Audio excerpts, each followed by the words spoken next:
শিব কেন অমরনাথে থাকেন স্বর্গে না থেকে? এর পেছনে গভীর আধ্যাত্মিক অর্থ আছে, শুধু গল্প না, দর্শনও আছে। ১ শিব ত্যাগ ও বৈরাগ্যের প্রতীক। স্বর্গ কেমন জায়গা? ঐশ্বর্য, সুখ, ভোগবিলাস। কিন্তু শিব কেমন?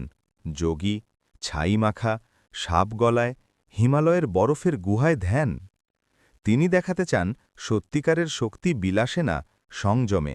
তাই তিনি স্বর্গের রাজমহল ছেড়ে হিমালয়ের নির্জন গুহা বেছে নেন। অমরনাথ শব্দের মানে অমর, যার মৃত্যু নেই, নাথ, প্রভু। এই গুহায় শিব মা পার্বতীকে অমরত্বের রহস্য অর্থাৎ অমর কথা শুনিয়েছিলেন বলে বিশ্বাস। অর্থাৎ শরীর নশ্বর, আত্মা অমর, সত্য চিরন্তন। এই শিক্ষা দেওয়ার জন্যই তিনি এমন এক স্থান বেছে নিলেন যেখানে কোনো জাঁকজমক নেই, শুধু নীরবতা আর প্রকৃতি। অন্য দেবতারা স্বর্গে থাকেন কারণ তারা প্রকৃতির শক্তির প্রতীক, কিন্তু শিব হলেন সৃষ্টি, ধ্বংস, ত্যাগ, মুক্তি। তিনি সংসারের বাইরে, নিয়মের বাইরে, স্বর্গেরও বাইরে।